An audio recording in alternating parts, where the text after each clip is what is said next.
দেখো কি বলেছে, সাইবার ট্রোল। ট্রোল মানে কি বোঝো তো? ট্রোল মানে কি, কাউকে নিয়ে ইয়ার্কি ফাজলামো করা, সেটাই হচ্ছে ট্রোল। কাউকে নিয়ে মজা করা, হ্যাঁ, তার ইচ্ছার বিরুদ্ধে, সেটাই হচ্ছে ট্রোল। এটুকুনি বুঝতে পেরেছো ট্রোল জিনিসটা কি? হ্যাঁ। আচ্ছা, এবার সাইবার ট্রোলটা কি? সাইবার ট্রোল বলতে বোঝায় যে কোনো সামাজিক মাধ্যম বা অনলাইন প্ল্যাটফর্মে কারো সম্পর্কে কোনো অপমানজনক মন্তব্য, ব্যঙ্গজনক পোস্ট বা হুমকি, এতে ক্ষতিগ্রস্তের মানসিক যন্ত্রণা, উদ্বেগ, বিষণ্ণতা ইত্যাদি ক্ষতিকারক প্রভাব পড়ে। মানে কি, ধরে নাও কোনো একটা ব্যক্তি, ধরে নাও সালমান খান সম্পর্কে কেউ, কোনো এক ব্যক্তি বা কোনো সংস্থা খারাপ খারাপ পোস্ট করছে, ঠিক আছে, তাকে হুমকি দিচ্ছে, হ্যাঁ, বা সে তাকে খারাপ প্রমাণিত করার চেষ্টা করছে, বা কোনো কোম্পানিকে খারাপ প্রমাণিত করার চেষ্টা করছে। তাহলে এই জিনিসটাই হচ্ছে কি, সাইবার ট্রোল। এখানে কি হতে পারে, যে ইন্ডিভিজুয়াল ব্যক্তি বা সেই কোম্পানির ক্ষতি হতে পারে এবং মানসিক চিন্তা তার পরিবর্তে কি হবে, বাড়তে পারে। যেমন মনে করো, আমার কথাই ভাবো, ধরো না আমাকে কেউ যদি কমেন্টে, ফেসবুকের কমেন্টে বা ইনস্টাগ্রামের কমেন্টে যদি উল্টাপাল্টা কিছু লেখে বা আমাকে নিয়ে যদি ব্যঙ্গ করে অনেক ব্যক্তি, তাহলে কি আমার মানসিক একটা চিন্তা জন্মাবে যে কেন করছে জিনিসটা, তাই কি না? তোমার ক্ষেত্রে করলে তোমারও জন্মাবে। তাহলে এই জিনিসটার ফলে, মানে এই সাইবার ট্রোলিংয়ের ফলে কি হয়, মানসিক যন্ত্রণা, উদ্বেগ বাড়ে এবং মানুষের বা কোনো কোম্পানির অনেক ক্ষতি সাধনও হতে পারে। যেমন মনে করো কোকাকোলা কোম্পানি, ঠিক আছে, তোমার কোকাকোলা কোম্পানির যতদূর মনে পড়ছে, ওনার নামটা হচ্ছে রোনাল্ডো, হ্যাঁ, মানে ফুটবলার রোনাল্ডো। তো কি করেছিল, বোতলটাকে সরিয়ে দিয়েছিল, ঠিক আছে, তার ফলে কি হয়েছিল, যে ওই কোম্পানির শেয়ারগুলো ডাউন হয়ে যায়। তাহলে কি, এই জিনিসটা শুধু ও তো করেছিল পাশাপাশি অনেক নিউজ ওয়েবসাইট বা নিউজ প্ল্যাটফর্ম বা অনেক তোমার হচ্ছে যারা ইনফ্লুয়েন্সাররা এটাকে নিয়ে মজা করা শুরু করে। এর ফলে কি হয়ে যায়, কোকাকোলা কোম্পানির কি হয়ে যায়, শেয়ার ডাউন হতে থাকে। তাহলে এর ফলে কিন্তু কোনো কোম্পানির কিন্তু কি হতে পারে, মানে ক্ষতিগ্রস্ত হতে পারে, ব্যবসা ক্ষতিগ্রস্ত হতে পারে। ঠিক আছে? হ্যাঁ। আচ্ছা, তাহলে এই জিনিসটা বুঝে গেছো কনসেপ্টটা কি। সাইবার ট্রোলের মধ্যে অনলাইন ঘৃণা, ব্যক্তিগত বা জাতিগত আক্রমণ হতে পারে, সংস্কৃতি, ধর্ম, লিঙ্গ বা যে কোনো অক্ষমতার কারণও লক্ষ্য করা যায়।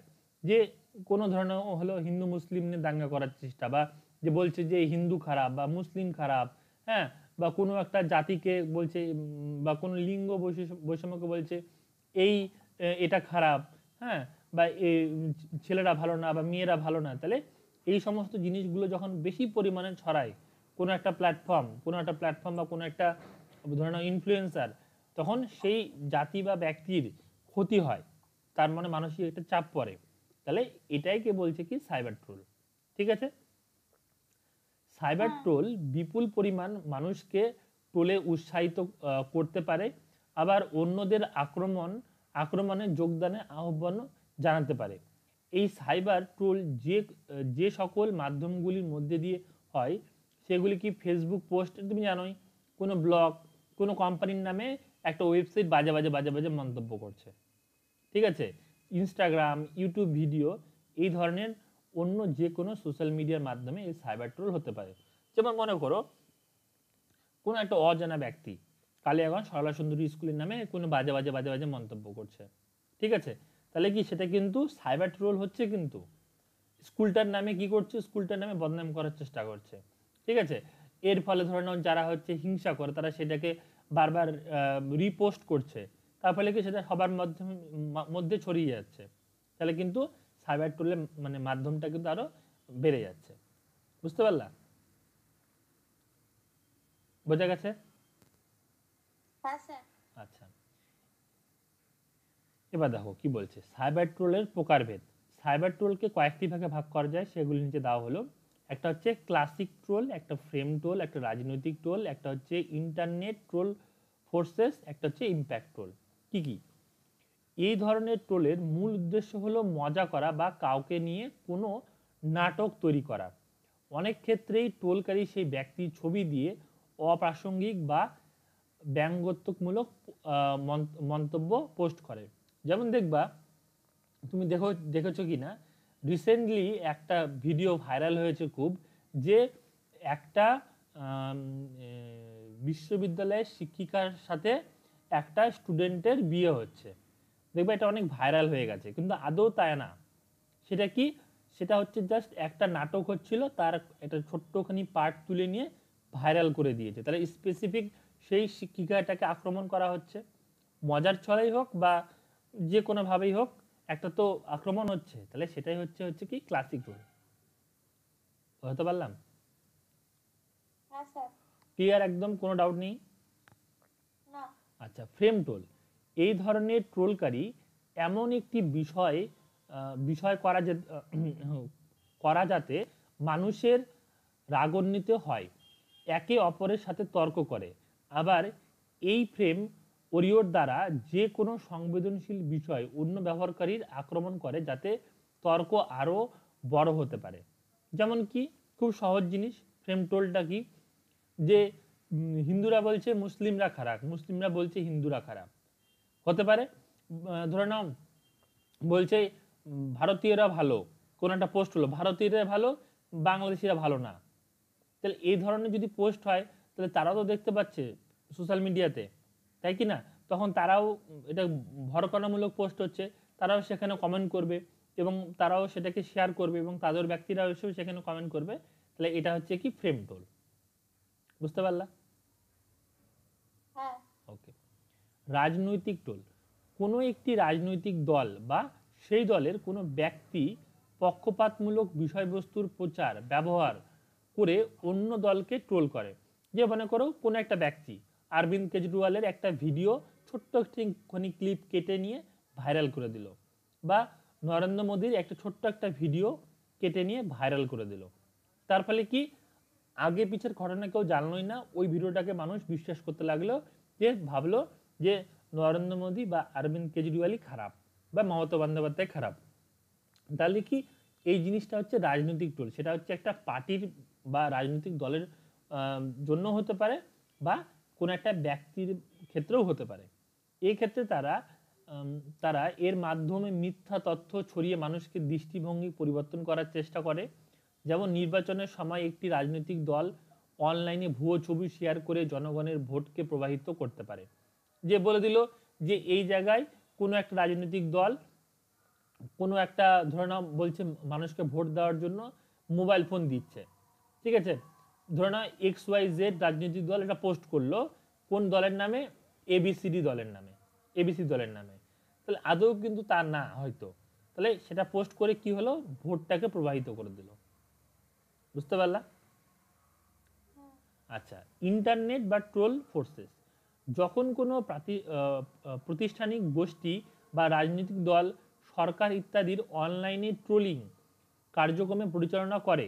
যেমন ফ্রিডম হাউসের একটি প্রতিবেদনে দেখা গেছে, বিশ্বব্যাপী 30টি সরকার তাদের সমালোচনা আক্রমণ করার জন্য বিভিন্ন ট্রেনিং সংস্থাকে অর্থ প্রদান করে। এরকমও হয় যে, মনে করো যে কোনো একটা রাজনৈতিক দল, এবিসি রাজনৈতিক দলকে ট্রোল করার জন্য XYZ দল কি করেছে, অনেকগুলো পাবলিককে হায়ার করে রেখেছে, তাদেরকে টাকা দিচ্ছে, তারা কি করছে, তার বিরুদ্ধে পোস্ট করছে, তাকে নিয়ে ট্রোল করছে, সেটাকে শেয়ার করছে। এরকমও দেখা গেছে। সেটা হচ্ছে কোনো কোম্পানির ক্ষেত্রেও হতে পারে। ঠিক আছে? ওকে। এবার হচ্ছে কি ইম্প্যাক্ট ট্রোল। ইম্প্যাক্ট ট্রোলগুলি সাধারণ লোকদের লক্ষ্য করে তাদের বাস্তব জীবনকে বিপর্যস্ত করে তোলে। যেমন কোনো ব্যক্তির সুনামের ক্ষতি করার জন্য সাইবার আক্রমণ, তার সম্পর্কে জাল তথ্য প্রকাশ ইত্যাদি। ধরে নাও কোনো একটা ব্যক্তির নামে কেউ খারাপ একটা পোস্ট করে দিল, যে এই ব্যক্তিটা এই কারণে খারাপ, আদৌ কিন্তু তার না। তাহলে সেটা হচ্ছে ইম্প্যাক্ট ট্রোলটা কখন, যখন কোনো স্পেসিফিক ব্যক্তিকে টার্গেট করে তাকে দুর্নাম করার জন্য যখন কোনো কিছু পোস্ট করা হয়, সেটা হচ্ছে ইম্প্যাক্ট ট্রোল। বুঝতে পারলে? তাহলে এবার একবার পড়ে দেখে নাও যে কোথাও ডাউট আছে কিনা।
ঠিক আছে। ঠিক আছে, ওকে।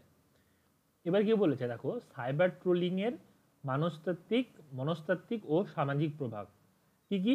মনস্তাত্ত্বিক মানে আমাদের ব্রেনে কি প্রভাব পড়ছে এবং সমাজে কি প্রভাব পড়তে পারে সেটা বলেছে। সাইবার ট্রোলিং কোনো ব্যক্তি, সংস্থা, সমগ্র সমাজের উপর ক্ষতিকারক প্রভাব ফেলতে পারে। যে সকল ক্ষতিকারক প্রভাব সাইবার ট্রোলিং এর ফলে হয় তার নিচে দেওয়া হলো। বিষণ্ণতা বা উদ্বেগ। সাইবার ট্রোলিং শিকার ব্যক্তিরা মানসিক চাপ, বিষণ্ণতা ও উদ্বেগ করাতে পারে। এই সমস্ত জিনিসগুলো হতে পারে বা হয়ও, ধরে নাও যদি এই সমস্ত জিনিসগুলো ঘটে। ভয় বা বিচ্ছিন্নতা। সাইবার ট্রোলিং শিকার ব্যক্তিরা ভয় পায় ও একাকিত্ব চলে যেতে পারে, কারণ তারা মানুষের সাথে যোগাযোগ করতে ভয় পায়। যেমন মনে করো কোনো একটা ব্যক্তিকে এক ঘর ঘেঁষা করে দিলে সে ভয় পাবে কি না সমস্ত পরিবেশ থেকে, বা কোনো একটা ছোট বাচ্চাকে যদি না ভালোবাসা হয়, তাকে যদি তার মা বাবা না ভালোবাসে, সে ভয় পাবে, সে একাকিত্ব বোধ করবে, তাই কি না? তো সেম একইভাবে ধরে নাও প্রচুর ব্যক্তি কোনো একটা ব্যক্তির নামে কোনো হচ্ছে খারাপ মন্তব্য বারবার করছে, তাহলে সে ভাববে সে একা হয়ে পড়েছে এবং সে গোটা সমাজকে ভয় পাবে। বুঝতে পারলা? হুম। আত্মসম্মান হারানো এটা কমন জিনিস, যে কারণ আমি যদি খারাপ প্রচার করা হয় তাহলে সেই ব্যক্তির আত্মসম্মান হারিয়ে যাবে, তাই তো? হুম। আত্মহত্যার চিন্তা ভাবনা। সাইবার ট্রোলিং থেকে মানুষের খ্যাতি, কেরিয়ার ক্ষতিগ্রস্ত হতে পারে। অবমাননার মন্তব্য মানুষকে আত্মহত্যার পথে পরিচালিত করতে পারে। সে ভাববে যে আমার কাছে কিছুই নেই, আমার যা ছিল সমস্ত কিছু হারিয়ে গেছে, তাহলে সে সময় কি করবে? আত্মহত্যার চিন্তা ভাবনা করতে পারে। ঠিক আছে, এবার এগুলো থেকে প্রতিরোধ বা মোকাবিলার উপায় কি রয়েছে? খুব সহজ জিনিস, নিজেদের অনলাইন উপস্থিতি সম্পর্কে সচেতন হওয়া উচিত। সর্বদা সামাজিক মাধ্যম বিতর্ক এড়িয়ে চলতে হবে। যে কেউ কোথাও পোস্ট করেছে সেখানে গিয়ে আমি মানে টুক করে গিয়ে কমেন্ট করে দিলাম, কোনো দরকার নেই, সেখান থেকে সবসময় অ্যাভয়েড করে চলো। ব্যক্তিগত তথ্য শেয়ার করার সময় সতর্ক থাকতে হবে, যে আমি কী পোস্ট করছি সেটা কি ঠিক, যে আমি যে ক্যাপশনটা লিখছি সেটা কি আদৌ ঠিক, তাহলে সেটা ঠিকঠাক মতন করতে হবে, কারণ এগুলি থেকেই ট্রোলিং বেশি হয়।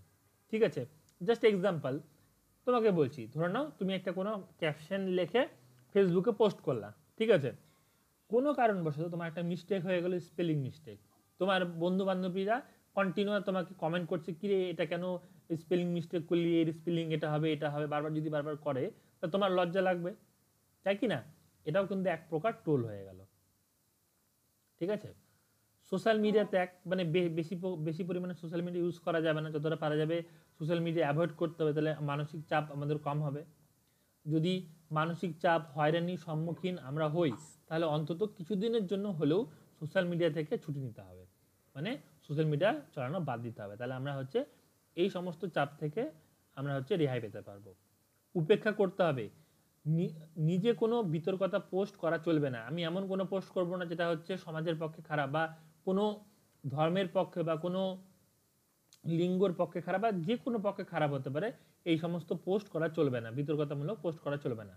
কোনো বিতর্কিত বা বাজে আপত্তিকর মন্তব্যের উত্তর দেবার প্রয়োজন নেই। তোমাকে কেউ খারাপ লিখছে, তুমি তাকে উল্টা মানে রিপ্লাই করবা কোনো দরকার নেই, তাকে হচ্ছে ইগনোর করো বা ব্লক করে দাও। মনে রাখতে হবে আমাদের উপেক্ষা ট্রোলের ডিমোটিভ করে, মানে ডিমোটিভ করে বলতে কি, ধরে নাও কন্টিনিউয়াস তোমাকে কেউ এসএমএস করছে, ঠিক আছে, তুমি তাকে রিপ্লাই করছো না, তাহলে সে অটোমেটিকভাবে ডিমোটিভ হয়ে তোমাকে আর এসএমএসই করবে না, তাই তো? ব্লক, যদি কোনো ফেসবুক বা টুইটার বিশেষ কারো থেকে ক্রমাগত ট্রোল আসে, তাকে সোজা ব্লক করে দিতে হবে। তুমি দেখতে পাচ্ছ যে যে এবিসি ব্যক্তি তোমাকে বারবার ট্রোল করছে, তাহলে তাকে ব্লক করে দাও, যাতে সে তোমার পোস্টও না দেখতে পারে, সে তোমাকে যেন ট্রোলও না করতে পারে। ঠিক আছে, রিপোর্ট, যদি আমাদের ট্রোল করা হয় বা আত্মসম্মানজনক কিছু করা হয়, তাহলে সেটি অ্যাডমিনিস্ট্রেটরদের কাছে প্ররোচনকারীর নামে রিপোর্ট করতে হবে, মানে তাকে মানে সেই প্রোফাইলটাকে রিপোর্ট করে দিতে হবে, যাতে তার অ্যাকাউন্টটা ডিঅ্যাক্টিভেট হয়ে যায় বা তার অ্যাকাউন্টটা ব্লক হয়ে যায়। বুঝতে পারলে? তাহলে একবার দেখে নাও কোথাও অসুবিধা আছে কিনা।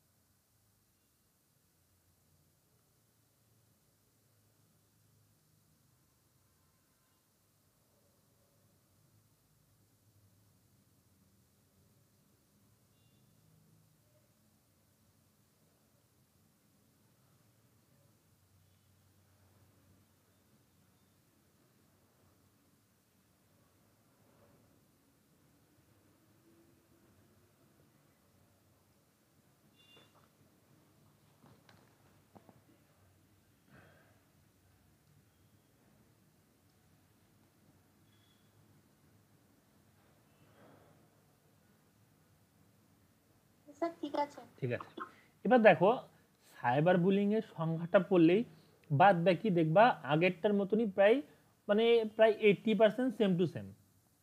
কি জিনিস বুলিং মানে কি? কাউকে হুমকি দেওয়া, হ্যাঁ, কাউকে ধমক দেওয়া, কাউকে আক্রমণ করা, এটাই হচ্ছে বুলিং। ঠিক আছে, তাহলে সাইবার বুলিং মানে কি? ইন্টারনেটের জগতে এই সমস্ত কাজগুলো যখন হবে তখন তাকে আমরা সাইবার বুলিং বলবো। ঠিক আছে, কি সাইবার বুলিং হলো এক প্রকার হুমকি বা ধমক যেখানে আক্রমণকারীরা বিভিন্ন ইলেকট্রনিক ডিভাইস যেমন মোবাইল, কম্পিউটার ইত্যাদিতে টেক্সট মেসেজ, ছবি, ভিডিও, ইমেলের মাধ্যমে বা অন্য কোনো উপায়ে তাদের শিকারকে, মানে শিকারকে বলতে যাকে আক্রমণ করছে, আক্রমণ করে। 1970 সালে মাঝামাঝি থেকে এই সাইবার বুলিং শুরু হয়, যা ডান ওয়ালেস এর গবেষণায় পাওয়া গেছে। ঠিক আছে, তাহলে কার গবেষণায় পাওয়া গেছে এটা পড়তে হবে, আর সাইবার বুলিং কি জিনিস এটা পড়তে হবে। বুঝতে পেরেছো সাইবার বুলিংটা কি? হুম, ওকে, এবার দেখো সাইবার বুলিং এর মানসিক প্রভাব দেখো, পরে দেখো, দেখো তুমি সবগুলি বুঝতে পারবা, যেটা বুঝতে পারবে না সেটা আমাকে বলো।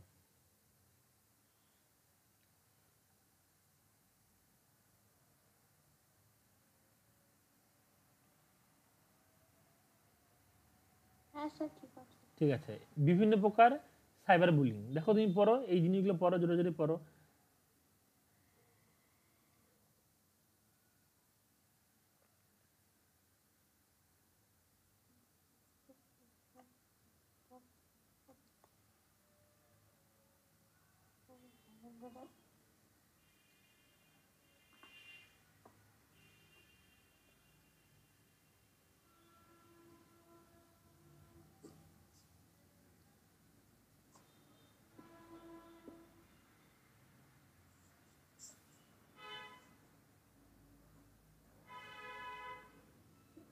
স্যার ওই 2 নম্বর হ্যাঁ, পয়েন্টটা আউটিং বা হ্যাঁ, মিক্সিং। হ্যাঁ, আউটিং বা ডিক্সিংটা কি?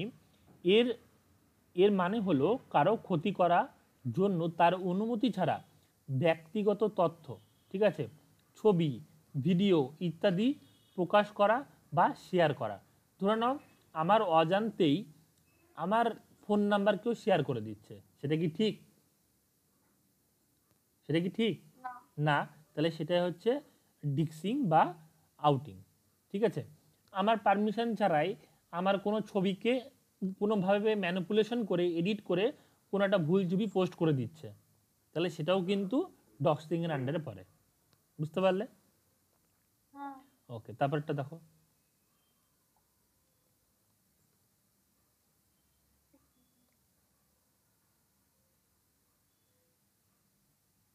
এই যেমন এই লাইনটা দেখো, বুঝতে পারলা তো কি বলছে? এই লাইনটার মানেটা হচ্ছে, ধরে নাও তোমার সঙ্গে কেউ বন্ধুত্ব করলো, বন্ধুত্ব করে তোমার কাছ থেকে অনেক ইনফরমেশন নিয়ে নিল, তোমার কাছ থেকে ছবি টবি নিয়ে নিল, তারপরে সেই ছবিগুলো পোস্ট করে বা বিভিন্নভাবে বিভিন্ন ধরনের বাজে বাজে ক্যাপশন দিয়ে পোস্ট করে তোমাকে কি করছে, তোমার সাথে প্রতারণা করছে।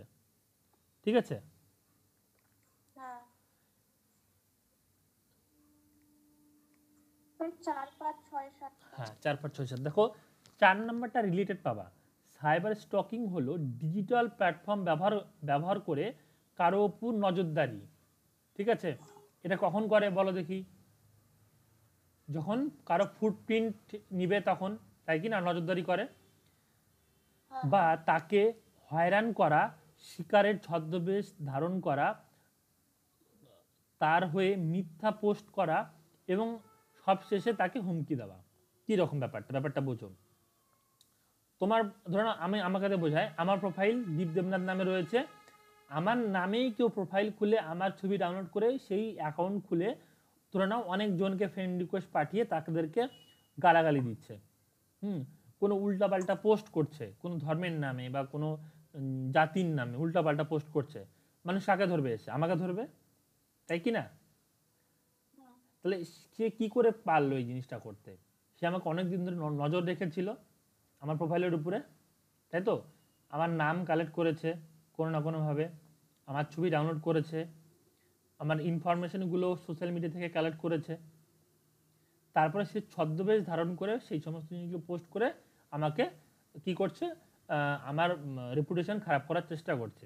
এবং শেষে এরকমও হতে পারে, বলছে যে আমি তোমার অ্যাকাউন্টটা ডিঅ্যাক্টিভেট করে দিব, তার জন্য তোমাকে 10,000 টাকা দিতে হবে, তোমাকে হুমকি দিচ্ছে। এরকম ব্যাপারটা। বুঝতে পারলে? এটা সাইবার স্টকিংটা ক্লিয়ার।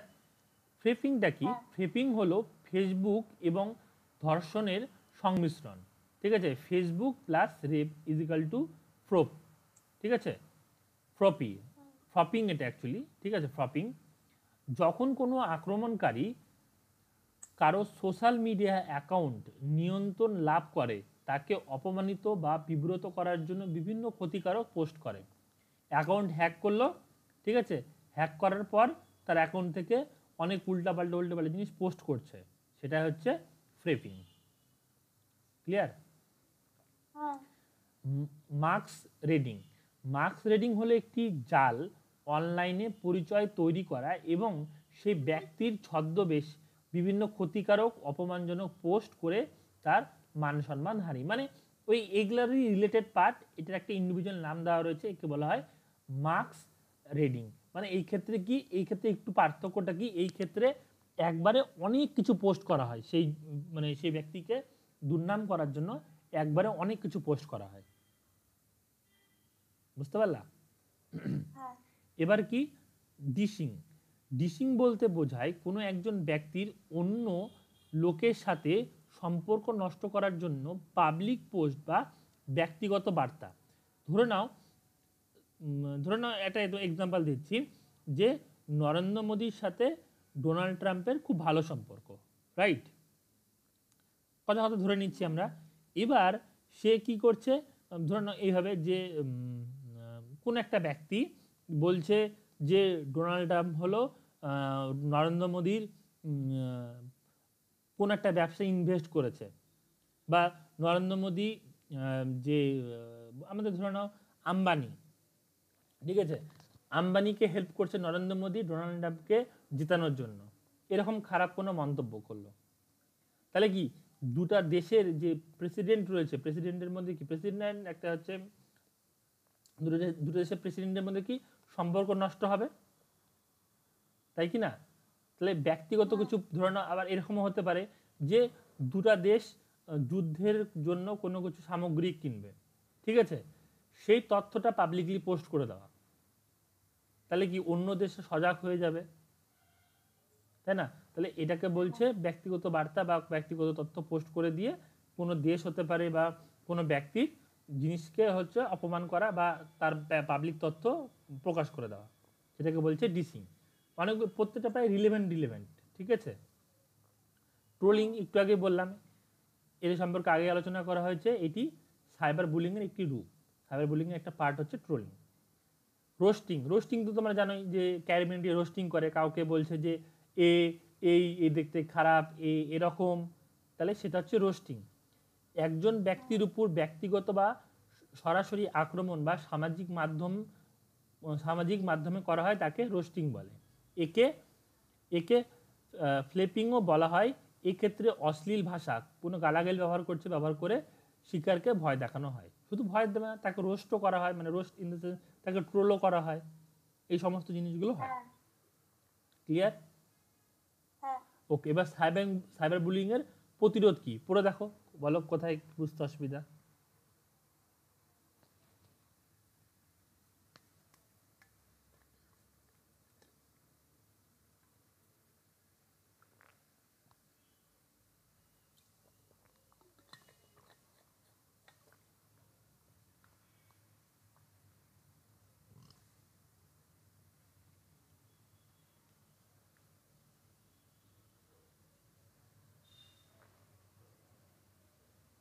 সেটআপ বলতে কি বোঝানো হচ্ছে? কোনটা 4 গো? Number point. 4 নাম্বারটা। প্রতিটি সেটআপের গোপনীয়তা বজায় রাখতে হবে। সেটআপ বলতে এখানে অ্যাকাউন্টের কথা বলা হয়েছে। লগ আউট মানে? লগ আউট মানে যে লগ ইন করলা অ্যাকাউন্টটাকে, তারপরে বন্ধ করতে হবে কিনা সেটাকে বলা হয় লগ আউট। আমরা কিন্তু লগ আউট খুব কম করি, তাই না? লগ ইন করে রেখে দিই। আমাদের লগ আউটটা করতে হবে। তুমি ধরো একটা এক্সাম্পল ধরো তোমাকে দিচ্ছি, মনে করো ভুলবশতই হয়ে গেল, ঠিক আছে, যে তোমার তোমার তোমার ফোনটা কোনো একটা বাচ্চা ইউজ করছে, তুমি তো ফোনে ফেসবুক তো লগ ইন করাই আছে, তাই তো? তোমার কাছে কিছু নোটস রয়েছে পরীক্ষার জন্য খুব ইম্পর্টেন্ট, তুমি সেটা কাউকে শেয়ার করতে চাও না, সে বাচ্চাটা ভুলবশত পোস্ট করে দিল, হতেই পারে, হ্যাঁ তাই কি না? তাহলে আমাদের অ্যাকাউন্টটাকে লগ আউটও করে রাখতে হবে। আমরা কেউই এই জিনিসগুলো খুব ফলো করি না, জন্যই আমাদের অ্যাকাউন্ট হ্যাক হয়ে যায়, আমাদের সাইবার ট্রোলিংয়ের শিকার হতে হয়। মনে করো কোনো কারণবশত কোনো একটা জিনিস ভুলবশত আমাদের পোস্ট হয়ে গেল, কেউ দেখে নিল, আমরা জানিই না, তাহলে সেটা তো ট্রোলের মধ্যেই পড়ে যাবে কি না? সবাই তো সেটা নিয়ে খিল্লি করার চেষ্টা করবে, এই বিষয়টা বলেছে এখানে।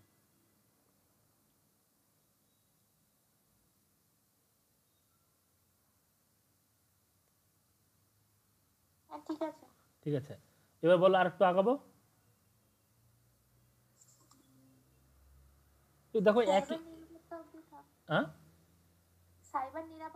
সাইবার নিরাপত্তাটা পড়িয়ে ওইটুকুই থাক। আচ্ছা, এই জিনিসগুলো দেখো একই জিনিস, কিন্তু দেখো ওই যে password, two step verification, antivirus software, অজানা ওয়েবসাইট, নিরাপদ ব্রাউজার ব্যবহার করা, পাবলিক ওয়াইফাই ব্যবহার, একই জিনিস কিন্তু দেখো, পড়ছো কি না এগুলো? একই জিনিস আছে দেখো, তুমি একবার করে রিডিং পড়ে নিবা, অসুবিধা হলে বলবা, আগে আমি তোমাকে এখানে বোঝাই। সাইবার নিরাপত্তা, বিভিন্ন প্রকার সাইবার আক্রমণ থেকে আমাদের কম্পিউটার নেটওয়ার্ক সিস্টেমকে রক্ষা করার জন্য সাইবার নিরাপত্তার উৎপত্তি। সাইবার নিরাপত্তার প্রধান কারণ হলো আমাদের গোপনীয় তথ্যগুলি সুরক্ষা, আমাদের যে খুব ক্রেডেনশিয়াল মানে ইনফরমেশনগুলো রয়েছে সেগুলোকে আমাদেরকে সুরক্ষিত রাখতে হবে। সাইবার সেফটি আমাদের এই গুরুত্বপূর্ণ তথ্যগুলিকে সুরক্ষিত রাখে, আমাদের যে খুব ইম্পর্টেন্ট তথ্যগুলো রয়েছে সেগুলোকে সেভ করে রাখা, বা সেভ ইন দ্য সেন্স সুরক্ষিত রাখা, এটাই হচ্ছে সাইবার সেফটির মেন কাজ। ধরে নাও একটা এক্সাম্পল দিচ্ছি,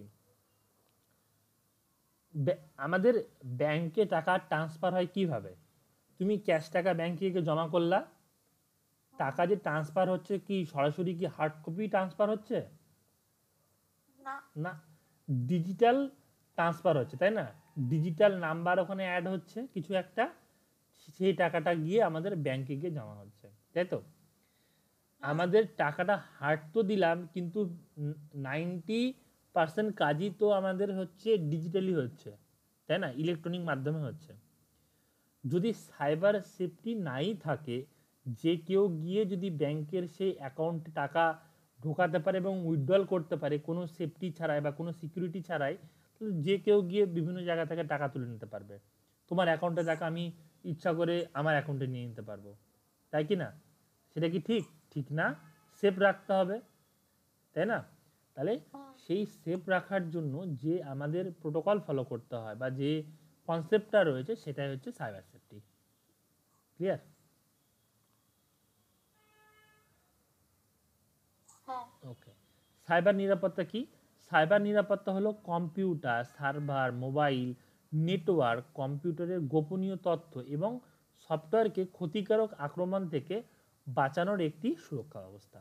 খুব সহজ করে বলতে পারি, আমি না দেখেও বলতে পারি, সাইবার সেফটি বলতে আমরা বুঝি কোনো ইলেকট্রনিক ডিভাইস যেমন computer, mobile phone, server, network সিস্টেমকে এবং কম্পিউটারে থাকা গোপনীয় তথ্যকে আমাদের সুরক্ষিত রাখা এবং কোনো আক্রমণকারী হাত থেকে বাঁচিয়ে রাখা পদ্ধতিকেই সাইবার সেফটি বা সাইবার নিরাপত্তা বলা হয়। নিজের ভাষায় বলতে পারবো আমি, তাই না? এবার তুমি তুমি বোঝো বিষয়টাকে, যদি কোথাও অসুবিধা হয় সাইবার নিরাপত্তা থেকে একদম যে নিরাপদ ওয়েব ব্রাউজিংয়ের যে পয়েন্টগুলো রয়েছে সেগুলো পর্যন্ত পড়ে দেখো, দেখো কোথাও অসুবিধা আছে কিনা।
স্যার 5 নাম্বার পয়েন্টটা। 5 নম্বর পয়েন্টটা, নিরাপদ ব্রাউজারের ব্যবহার। নিরাপদ ব্রাউজার হলো সব রকম নিরাপদ ব্যবস্থা সহ একটি ওয়েব ব্রাউজার যেখানে আমরা ওয়েব ব্রাউজিং করি তখন অনুমোদিত তৃতীয় পক্ষের কার্যকলাপ প্রতিরোধ করতে সাহায্য করে, যেমন ফায়ারফক্স, গুগল ক্রোমিয়াম তো না, গুগল ক্রোমিয়ামটা বাদ দাও, গুগল ক্রোমই হবে। আচ্ছা কি বলছে, গুগল ক্রোমিয়ামটা এটি গুগল ক্রোমের ওপেন, আচ্ছা গুগল ক্রোমের ওপেন, আমি জানতাম না এটা। ওপেন সোর্স সফটওয়্যার হচ্ছে গুগল ক্রোমিয়াম, ঠিক আছে। ওপেন সোর্স সফটওয়্যার কি তুমি পড়েছো, যেটা ফ্রি, যার কোড ফ্রিলি অ্যাভেলেবেল এবং যেটা সবাই মডিফাই করতে পারবে, সেটা হচ্ছে ওপেন সোর্স সফটওয়্যার, তাই তো? হ্যাঁ এই ব্যাপারটা বোঝাচ্ছি। আরও অনেক ধরনের তোমার ব্রাউজার রয়েছে, যেমন অপেরা মিনি ব্রাউজার রয়েছে, আগে ছিল ইউসি ব্রাউজারে, ঠিক আছে। ব্যাপারটা কি, এই আমরা যে ওয়েবসাইটগুলো ইউজ করছি, ইন্টারনেট এক্সপ্লোরার ইউজ করছি, গুগল ক্রোম ইউজ করছি, মজিলা ফায়ারফক্স ইউজ করছি, আমরা হচ্ছে হাইপার লিঙ্ক দেখেছি, এক লিঙ্কে ক্লিক করলে আর এক লিঙ্কে নিয়ে চলে যায়, এক জায়গায় ক্লিক করলে আরেক জায়গায় নিয়ে চলে যায়, দেখেছি তো, এইচ রেট দিয়ে করতে হয়। এবার মনে করো আমার এটা একটা ওয়েব পেজ, আমি এই যে লেখাটা রয়েছে ক্লিক, এই ক্লিকের মধ্যে এমন একটা জিনিস হাইপার লিঙ্ক করে রাখলাম যেটা হচ্ছে আমাদের ক্লিক করলে ম্যালিসিয়াস কোনো ওয়েবসাইটে নিয়ে চলে যাবে এবং যার ফলে আমাদের কম্পিউটার হ্যাক হতে পারে। এটুকুনি বুঝতে পারলাম বিষয়টা। হ্যাঁ এবার কি, আমাদের ব্রাউজার যদি সিকিউর ব্রাউজার হয় তাহলে কি সে আগে থেকে ডিটেক্ট করে নিবে যে আমাদের কোনো ম্যালিসিয়াস ওয়েবসাইটে নিয়ে যাচ্ছে, ঠিক আছে, আমাদের কোনো খারাপ ওয়েবসাইটে নিয়ে যাচ্ছে, আমাদের কোনো আনসেফ ওয়েবসাইটে নিয়ে যাচ্ছে, সে অটোমেটিকলি ওয়েবসাইটটাকে ব্লক করে দেবে, অটোমেটিকলি ব্লক করে দেবে, ঠিক আছে। এবং আমরা সেই ওয়েবসাইটে ভিজিটই করতে পারবো না। এবং শুধু তাই নয়, আমরা কোনো ওয়েবসাইটে গেলাম, সেই ওয়েবসাইট থেকে আমরা কোনো সফটওয়্যার ডাউনলোড করছি, কোনো ভিডিও ডাউনলোড করছি, যদি সেই সফটওয়্যার বা ভিডিওর মধ্যে কোনো ভাইরাস থাকে, মনে করো 90% কেসেই আমাদের ব্রাউজার সেটাকে আগে থেকেই ব্লক করে দেবে, ঠিক আছে, আগে থেকেই ব্লক করে দেবে, ঠিক আছে। তুমি যদি পারমিশন দাও, কিপ করো, তবেই সেটা তুমি ডাউনলোড করতে পারবে, আদারওয়াইজ তুমি সেটাকে ডাউনলোড করতে পারবে না। তাহলে এই সমস্ত নিরাপদ জিনিসগুলো প্রোভাইড করে কি আমাদের এই নিরাপদ ওয়েব ব্রাউজার, যেমন কি Firefox, Google Chrome, internet explorer, এগুলো হচ্ছে আমাদের সেফ ব্রাউজার। কিন্তু অপেরা মিনি, ইউসি ব্রাউজার, এগুলো হচ্ছে চায়নার ব্রাউজার, যেটা কি করে আমাদের কি কি ইউজ করছি, কোন কোন ওয়েবসাইটে যাচ্ছি, কি কি ডেটা আমরা সার্চ করছি, এই সমস্ত ডেটাগুলো কালেক্ট করে সেটাকে মিস ইউজ করে ওরা, বুঝতে পারলা? সেজন্য আমাদের নিরাপদ ব্রাউজার ইউজ করতে হবে।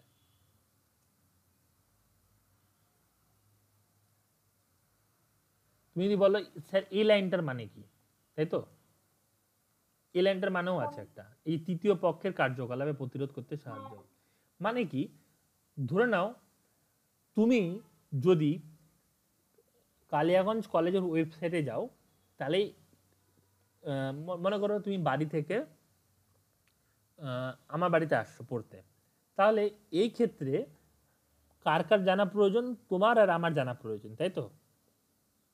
আপাতত বাবা মাকে মানে বাদ দাও, মানে বোঝানোর জন্য বোঝাচ্ছি আমি তোমাকে, তোমার আর আমার জানা প্রয়োজন।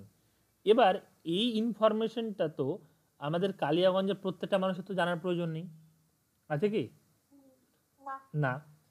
সেম টু সেম ভাবে মনে করো, একটা ছোট্ট একটা এক্সাম্পল দিলাম, তুমি তোমার মোবাইল ফোনে কালিয়াগঞ্জ কলেজের ওয়েবসাইট খুলছো, তাহলে এই ইনফরমেশনটা তোমার আর কালিয়াগঞ্জ কলেজের এই দুজনেরই জানার প্রয়োজন, থার্ড পার্টির কোনো জানানোর প্রয়োজন রয়েছে তৃতীয় পক্ষের? না। তাদের কোনো মানে কি,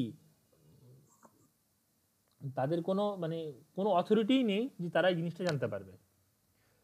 কিন্তু অপেরা মিনি এবং হচ্ছে ইউসি বাজার, এই সমস্ত ব্রাউজারগুলো কি করতো, তুমি কোন ওয়েবসাইটে যাচ্ছ, তুমি সেখানে কি কি করছো, ও প্রত্যেকটা ডেটা কালেক্ট করে নিয়ে সেই ডেটাটাকে অন্য কোনো কোম্পানির কাছে বিক্রি করে দিত।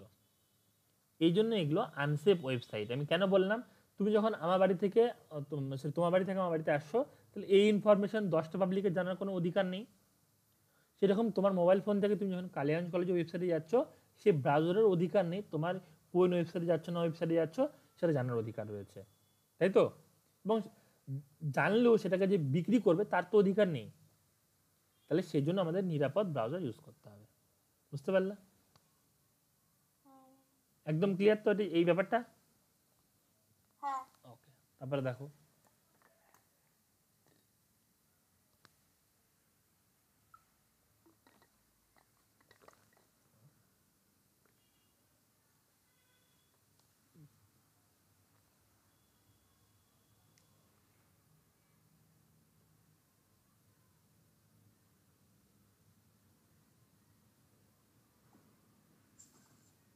তো 8 নাম্বারটা। 8 নাম্বারটা, কুকিজগুলি নিয়মিত পরিষ্কার। কুকি বলতে এখানে বিস্কুট না কিন্তু, হ্যাঁ। কুকিজ মানে কি, আমরা ক্যাশ মেমোরি পড়েছিলাম, মনে আছে? র্যাম আর হচ্ছে কার মাঝখানে, সিপিইউর মাঝখানে যে একটা বিশেষ দ্রুত গতি সম্পন্ন মেমোরি থাকে তাকে ক্যাশ মেমোরি বলে, তাই তো? এবার কেন বললাম কাজে লাগবে, আমরা আমাদের কুকিজগুলি, হ্যাঁ, কুকিজগুলি নিয়মিত পরিষ্কার করি না, এর ফলে আক্রমণকারী ট্র্যাকিং করতে সুবিধা হয়। তাই সমস্ত ট্র্যাকিং ডেটা মুছে ফেলতে নিয়মিত কুকিজগুলি পরিষ্কার করতে হয়। যেমন দেখো, আমি তোমাকে দেখাচ্ছি, দাঁড়াও দেখি এখানে দেখাবে কি, এখানে দেখাবে না।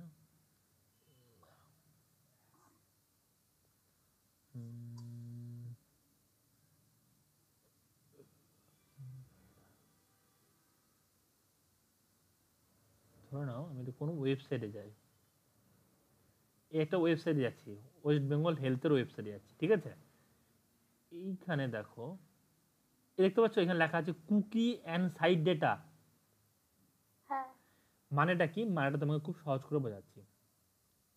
আমরা যখন কোনো ওয়েবসাইটে ভিজিট করি তখন তার বেসিক কিছু ইনফরমেশন যেমন ক্যাশ মেমোরিতে জমা হতো, সেরকম ব্রাউজারের ক্ষেত্রে একটা ভার্চুয়াল মেমোরিতে সেই ডেটাগুলো জমা হয়ে যায়, ঠিক আছে? তার ফলে কি সুবিধা হয়, যখন আমরা পরবর্তীকালে সেই ওয়েবসাইটে ভিজিট করি ওয়েবসাইটটা খুলতে খুব সুবিধা হয়, খুব তাড়াতাড়ি ওপেন হয়ে যায়। যেমন যদি আমি এই ওয়েবসাইটে দেখি এখানে মার্কিউ ট্যাগ লাগানো আছে, তাই না? এটা মার্কিউ ট্যাগ লাগানো রয়েছে, এটাও মার্কিউ রয়েছে, স্ক্রলিংয়ে মার্কিউ চলছে, প্রত্যেকটার মধ্যে লিঙ্ক রয়েছে। এই একাধিক যে ইনফরমেশনগুলো রয়েছে ব্রাউজার কি করছে, নিজের মধ্যে সেভ করে রাখছে, ঠিক আছে? যখন আমরা কোনো নতুন ওয়েবসাইট খুলি সেই ডেটাটা আমাদের ব্রাউজারের কুকিতে গিয়ে স্টোর হয়ে যায়, এবং পরবর্তীকালে যখন ওই ওয়েবসাইটটা খুলি তখন ওয়েবসাইটে তাড়াতাড়ি খোলা যায় কম্পেয়ার টু যখন আমরা প্রথম ভিজিট করছি। বলতে পারলাম কুকির কাজটা কি? এই জন্য কুকির মধ্যে যাবতীয় ইনফরমেশন থাকে, যে আমরা কোন ওয়েবসাইটে কতক্ষণ ভিজিট করেছি, কি কি লগ ইন ক্রেডেনশিয়াল রয়েছে, কুকিজটাকে যদি ডিকোড করা যায় লগ ইন ক্রেডেনশিয়ালগুলো পাওয়া যায়। তাহলে কুকির মধ্যে এই সমস্ত ডেটা থাকে। যদি আমরা কুকিটাকে ক্লিয়ার করে দিই তাহলে সেই ওয়েবসাইটটাকে আবার রিলোড হতে সুবিধা হবে। সরি, ওয়েবসাইটটা আবার যখন রিলোড করব তখন ওয়েবসাইটটা রিলোড হতে আবার টাইম নিবে, আবার সমস্ত ডেটাগুলো কুকি থেকে স্টোর হবে। সেই জন্য কুকি যদি পরিষ্কার করে দিই আমরা, তাহলে হ্যাকাররা সেই ডেটাটাকে চুরি করতে পারবে না। বুঝতে পারলে?